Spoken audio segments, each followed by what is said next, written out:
Hey guys, how you doing? It's Tom.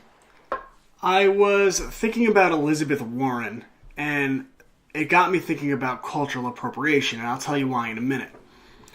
I remember back when I was in grade school, and I raised my hand to answer a question, and I said that America was a melting pot, that people came through Ellis Island, and they came from countries all over the world, and melted, so to speak, to adopt the American culture.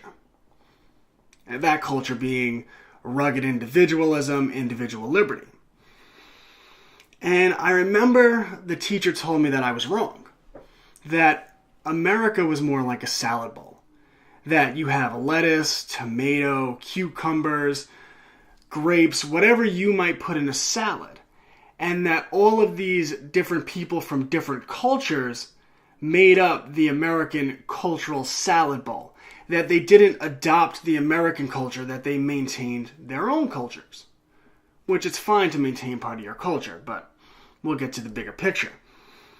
Years later, I got exposed to the idea of cultural appropriation, which properly defined is one culture adopting some of the beliefs and customs of another culture. But language is powerful, and the political establishment has changed the language. So now cultural appropriation has taken on the definition of cultural misappropriation. It has a negative connotation. Meaning, for example, say a white person does their hair in dreadlocks. Some people, mainly on the left, would say this is cultural appropriation of African American culture. I don't even like the term African American, of black culture, and this is somehow disrespectful. Or if an African American or a black person opened up a Mexican food restaurant, that this is somehow a negative thing, that this is disrespectful to Mexican culture. When in reality, of course, a white person doing their hair in dreadlocks, a black person opening up a Mexican restaurant and devoting their life to spreading a beautiful part of Mexican culture, which is their cuisine, this is the ultimate form of respect. This is the ultimate tip of the cap. But some people in society say, no, that's a negative thing. And what got me thinking about this is Elizabeth Warren. Donald Trump hosted an event, I'm not sure if it was at the White House, but basically he was honoring World War II veterans, Native Americans, that had worked as coders during World War II, and greatly helped the American victory. And during the event, he called Elizabeth Warren Pocahontas. And of course, this led to mass outrage by the mainstream media, and Elizabeth Warren instantly went to what scheming politicians do, and she played the race card. Donald Trump can't get through a press conference without saying something offensive, something racist. And right away you could see the great irony in the situation, because Elizabeth Warren claimed to have Native American descent and used that claim through the affirmative action program to get a high-paying job at Harvard that otherwise would have been paid to a Native American person. Now, we could debate the merits of affirmative action another day, but the point is, Elizabeth Warren, one of the main people who would cry out that how they now define cultural appropriation as a bad thing, she claimed to be a Native American and took a six-figure job from a Native American. Talk about that for cultural appropriation. So then Donald Trump draws attention to this situation by calling her Pocahontas, which we could also debate the merits of whether that's appropriate. I would argue, I think it's funny. If there was something to get offended by, it would be that Andrew Jackson was the picture posted right behind the ceremony, and the Trail of Tears is an actual American travesty. That's a dark part of American history where many Native Americans were wrongfully murdered and what some would argue was part of genocide. That's something to be offended by. Not Donald Trump calling Elizabeth Warren Pocahontas, pointing out her obvious hypocrisy.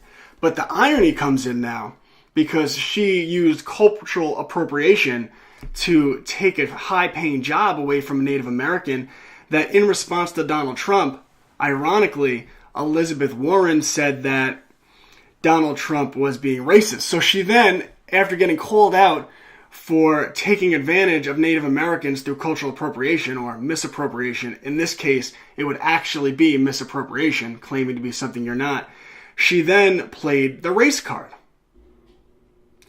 And it is this political correctness, this use of the race card, this use of cultural appropriation that politicians use to divide society. So see why I say that. In the book Propaganda by Edward Bernays, written in the 1920s, he was the nephew of Sigmund Freud.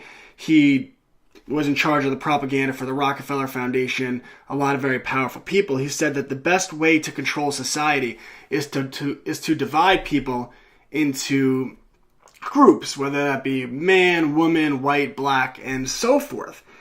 And cultural appropriation applied to the initial salad bowl story I told you is used to keep people divided, right? So no, we're not a melting pot, we're a salad bowl. And it is offensive to black people for a white person to wear their hair in cornrows. It is offensive to a Mexican person for a black person to open a Mexican restaurant. Cultural appropriation, the way it's being pushed on society today, is to prevent people from melting, so to speak, a melting pot into an American culture. Because if people have things in common, if people have cultural identity that they hold dear, then it's harder to divide them because now we all like Mexican food. It's not something that divides us, it's something that unites us. So cultural appropriation is used to stop people from melting into an American culture, becoming the melting pot we're supposed to be. And then there's the whole political correctness thing where Elizabeth Warren instantly plays the race card. Political correctness, like cultural appropriation, is a form of mind control. What people in political power do, what people in the media do, is they use isms as a weapon. For example, when talking about the issue of immigration during the 2016 presidential election, the media didn't debate the merits of immigration. They simply called Donald Trump a racist. This was done to get people to reject even having the argument, because anyone who agrees with Donald Trump about immigration, about border security, they must agree because of the least common denominator. They must agree because they don't want, quote unquote, dirty Mexicans to come into the country. They have dumbed down the argument using an ism.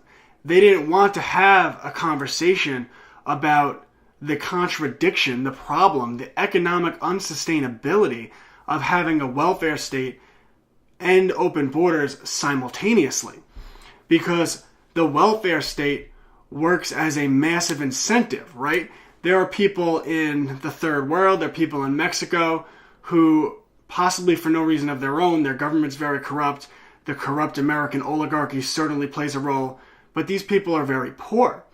And now, all they have to do is cross an open border, and they could come to America and receive welfare, food stamps, housing.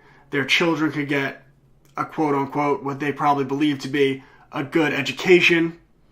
This is a massive incentive, and anyone, including myself, you, would be crazy not to take the incentive in that situation. So I certainly don't blame people for illegally immigrating into America. But if the politicians really cared about the American people, they wouldn't dumb down the conversation by using isms. They would have a conversation regarding the merits, the economic sustainability or unsustainability, and the impact that immigration could potentially have on the American middle class through inflation, as well as people not being able to get jobs because immigrants take their jobs. For example, politicians who claim to care about minorities very well know that open borders greatly affects minorities in inner cities because immigrants tend to flock to these big cities. Cultural appropriation, like political correctness, are forms of mind control. Cultural appropriation is designed to prevent people from melting into common culture so that they have common interest. And political correctness is used as a form of mind control to prevent people from having productive conversations, to dehumanize the person that the political establishment agrees with so that the arguments never have to be addressed by the public.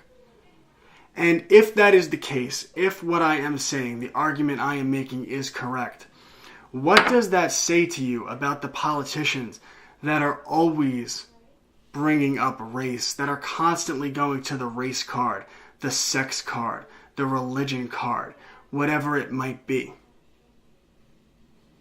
The politicians that are telling you to see microaggressions in everything, so that in every interaction you have with someone with a different skin color, you are thinking that they must be racist. I have to look for their racism. Do you think that politician is trying to help you? Or maybe, just maybe, is that politician trying to keep people divided so that people can be easily controlled?